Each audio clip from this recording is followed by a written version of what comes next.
ગાંધીનગરમાંથી 22 લાખ ઉપરાંતની ઘરફોડ ચોરી કરી લાવી દાહોદની ગઢોઈ ઘાટીમાં ભાગ બટાઈ દરમિયાન 3 ઈસમોને દાહોદ એલસીબી પોલીસે ઝડપી પાડ્યા।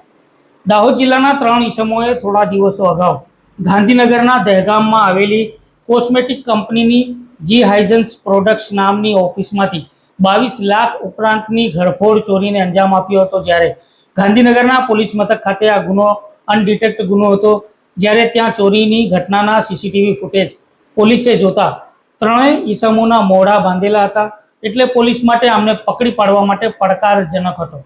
જ્યારે દાહોદ પોલીસે ચોરીની ઘટનાના ફૂટેજ મેળવી અને હ્યુમન સોર્સ તેમજ ટેકનિકલ એનાલિસિસ થકી આ ત્રણેય ઈસમોની ચાલવાની ઢબથી પોલીસે તેમને ઓળખવામાં સફળતા સાંપડી હતી।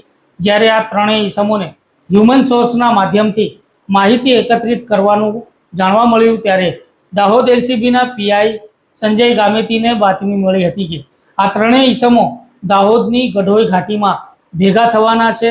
તેવી બાતમીના આધારે એલસીબી પોલીસના પીઆઈ સંજય ગામેતીના માર્ગદર્શન હેઠળ એલસીબીના પીએસઆઈ મનોજ ડામોર અને ધનવાન બારૈયાની ટીમે દરોડો પાડતા આ ત્રણેય ઈસમો ચોરીના મુદ્દામાલની ગઢોઈ ઘાટીમાં ભાગ બટાઈ કરતા હતા। જ્યારે પોલીસે તેમને પકડ્યા ત્યારે તેમની પાસેથી ચોરીના રોકડા રૂપિયા 5,29,000 રૂપિયા મળી આવ્યા હતા।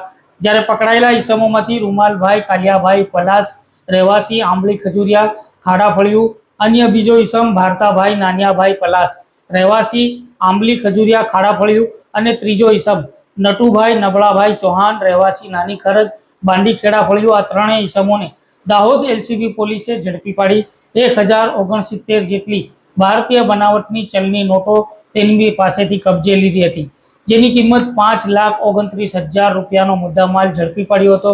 ગાંધીનગર જિલ્લા ખાતે 11 અને 12 તારીખની રાત્રિ દરમિયાન ચાલુ માસમાં એક મોટી ઘરફોડ ચોરીને અંજામ આપવામાં આવેલો હતો, જેમાં 22 લાખ રૂપિયાની મોટી રકમની ઘરફોડ ચોરી કરવામાં આવેલી હતી। આ બાબતના સીસીટીવી ફૂટેજ દાહોદ જિલ્લા પોલીસ એલસીબીના ધ્યાનમાં આવેલા અને સીસીટીવીમાં આરોપીઓએ મોઢે બુકાની બાંધી હતી, પરંતુ આરોપીની ચાલવાની પેટર્ન ઉપરથી એલસીબીના બાતમીદારોના નેટવર્ક મારફતે આરોપીને આઈડેન્ટિફાઈ કરવામાં આવ્યા અને એના આધારે 3 આરોપીઓ નટુભાઈ નબળાભાઈ ચૌહાણ બાંડીખેડાના છે નાની ખરજ, ભારતાભાઈ પલાસ આંબલી ખજુરિયાના છે અને રૂમાલભાઈ પલાસ આંબલી ખજુરિયાના છે, આ 3ની ધરપકડ કરવામાં આવી અને તેઓ પાસેથી 5,29,000 રૂપિયાનો મુદ્દામાલ પણ કેશ રિકવર કરવામાં આવ્યો છે।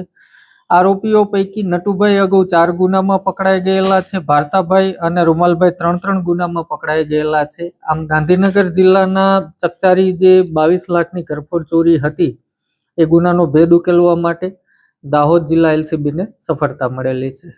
તો આ વિડીયોને લઈને કોમેન્ટ બોક્સમાં જણાવી શકો છો। www.dnadahodniasmita.com વેબસાઇટ ઉપર જઈને તમે અવનવા સમાચારોને પણ વાંચી શકો છો। અમારી મોબાઈલ એપ્લિકેશન ડીએનએ દાહોદની અસ્મિતા ગૂગલ પ્લે સ્ટોર પર ઉપલબ્ધ છે, તેને ડાઉનલોડ કરો। સાથે જ ડીએનએ દાહોદની અસ્મિતાને યુટ્યુબ ઉપર સબસ્ક્રાઇબ કરો। ફેસબુક, ઇન્સ્ટાગ્રામ તેમજ ટ્વિટર હેન્ડલ ઉપર પણ ડીએનએ દાહોદની અસ્મિતાને લાઇક કરો, ફોલો કરો અને અમારા સમાચારોને તમારા વોટ્સઅપ ગ્રુપો સુધી શેર કરો। ફરી મળીશું નવી જાણકારીઓ સાથે। ધન્યવાદ।